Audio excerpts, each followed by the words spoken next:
has a built-in on-off lever to turn on to the flow of the oxygen going.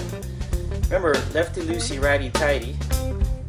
The great thing with this is if you need to turn on the lever, the oxygen, you just turn it. But what if you're on the field and you don't have one of those? You have one of these. So in that case, you're stuck. Or you could use a standard O2 wrench. Sometimes you might not have one of these available for you to use. So here we can try the standard plastic O2 wrench. Righty tighty, lefty loosey.